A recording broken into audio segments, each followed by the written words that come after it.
All right, so finding direct evidence of lawmakers accepting bribes from pharmaceutical companies to do what? To get these birth control pills that do not actually stop ovulation. It doesn't suppress ovulation. It doesn't prevent the conception there. It actually just kills the baby at the later and healthy stage of implantation. So the baby will survive and the humanity is there. The baby boy or baby girl will be alive, right? And then later will die. So how do we find the evidence? Well, so again, finding direct evidence of lawmakers accepting bribes from pharmaceutical companies would require rigorous investigative methods. Here are possible ways such evidence could be uncovered. So financial records and unexplained wealth, bank statements and transactions, identifying unexplained deposits, offshore accounts, and sudden financial gains inconsistent with their salary. All right, so these politicians are getting rich, right? So they are getting rich. And you would need a forensic accounting to get that, and it's certainly possible. I mean, it's not like it would require funding, right? This investigation would require a significant financial resources. You need people on the payroll these, like I said, forensic accountants to see. I mean, where's this money coming from, right? Tax returns and assets. If a lawmaker's wealth is significantly increases without a legitimate explanation, it raises red flags. There is that, but there's also these money launderings, which it is possible to get to the bottom of. And also leaked documents and whistleblower testimony. Right? Internal company memos and emails, leaked communication from pharmaceutical companies discussing payments to lawmakers, right? Testimony from insiders, former employees, lobbyists, or government aides who witnessed or facilitated bribes. And that, I mean, when there is a tree and the tree has rotten fruit, well, you know that something poisoned the tree, right? It's trees don't just come, you know. And what is this tree? I mean, that this is our uh, our law, right? So the law is the lawmakers will not just make a law killing children just for no reason, right? So again, let me see this again, right? If you have a tree, right, and you eat the thing and you get sick and your stomach gets sick, and then trees do not produce rotten or poisonous fruit, and there has to be a poison. Somebody put a poison somewhere, and to corrupt the law like that is certainly the only way that they could have. It's the only way that this could have happened. I mean, there is no other possible scenario where this could have a lawmaker suddenly wakes up in the morning. I think I'm going to allow for abortifacient drugs to be to be pushed and to so that the young women can lose their fertility and all this. There is no other explanation. Maybe there is. You tell me, but it certainly doesn't appear to be that way. And it would require an investigative team there to get to the bottom of this, right? So lobbying and revolving door corruption. I was going to make a video about the Clare Health Center looking for a sorry, the municipal government looking for a contractor to put in the revolving door at the Clare Health Center. I decided against making a video, that video, but maybe I should. That video is, there's no sense in humor. There is no it doesn't serve any purpose to make a funny video about the Clare municipal government looking for contractors to install a revolving door at the Clare Health Center. I was going to make that video, but then I decided against it. I had all the notes and everything. It was going to be a pretty, using humor to get my point across. It's just the reason that I decided against it is just not appropriate given that amount of lives lost.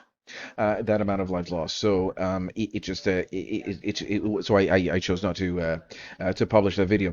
So lobbyist records examining which lawmakers received campaign donations or perks from pharmaceutical lobbyists and post-governmental employment. Lawmakers securing high-paying jobs in the pharmaceutical industry after passing favorable laws. And what about their children? Their son got in the door at this place here.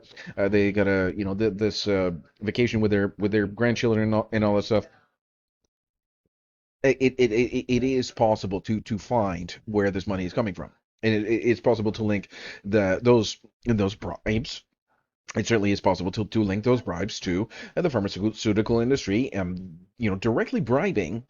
At the end of the day, they're going to try to hide it. I mean, that's very, very I mean, that's what I do. If I was bribing a lawmaker, I would probably not, just giving him a check in an envelope. I would get his son, um, accepted into Harvard. I would get his, his grandson, a trip to the Bahamas or something like that, right? So there will be some significant, but it certainly could investigations like this require a lot of money, right? You do need to spend a significant amount of financial resources to get to the bottom of this, and certainly an investigation will bring out a lot. It certainly will. So investigative journalism and undercover operations, hidden cameras and wiretaps, undercover operations capturing discussions of bribery.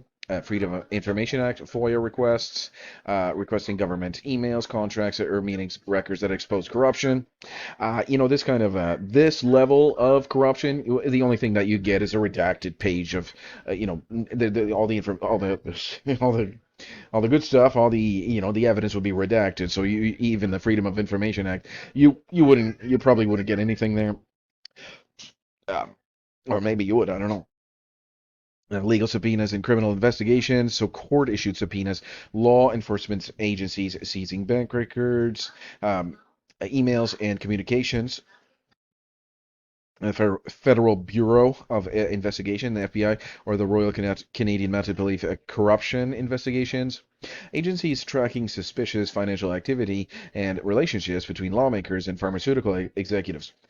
See, the thing is, these police agencies are supposed to be independent, and let's say, for example, these lawmakers were to tell the RCMP what to do.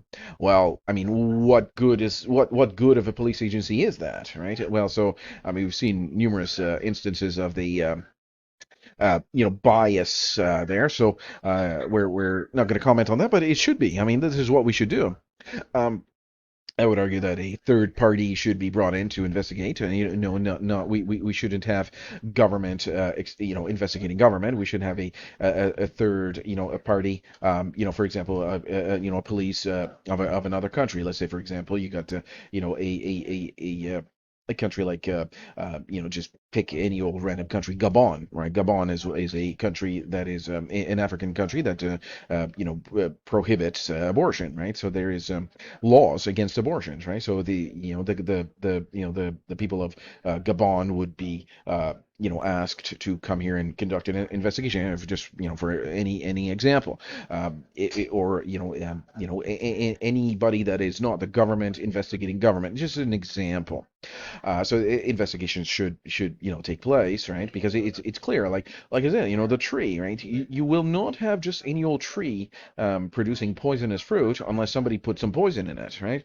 So it's there is no other scenario where the lawmakers will just wake up one day and say, "Oh, I think I'm just going to allow these abortifacients to be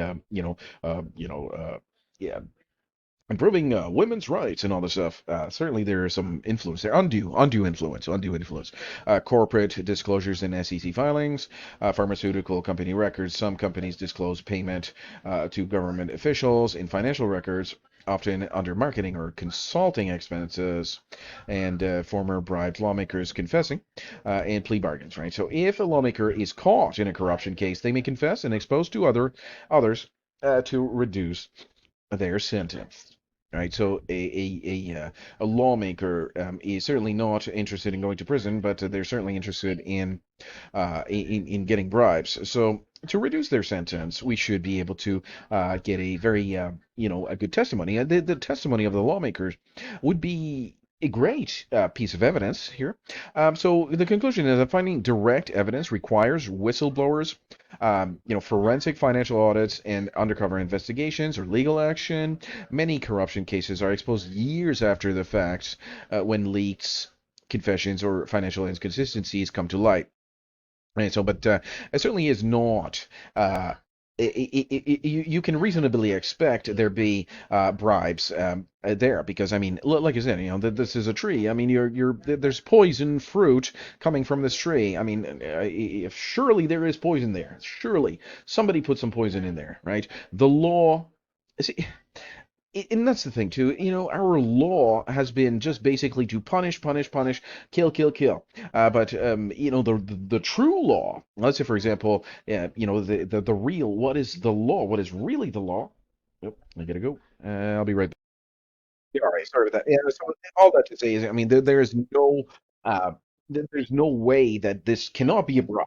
You know what I'm saying? There's no way that a lawmaker, all of a sudden decided that push favorable laws towards the pharmaceutical industry, right? So these laws are favorable towards the pharmaceutical industry, and you see that. The evidence we need for that, they're gaining billions and billions of dollars every quarter. So I mean, obviously, there's some. So there's a way to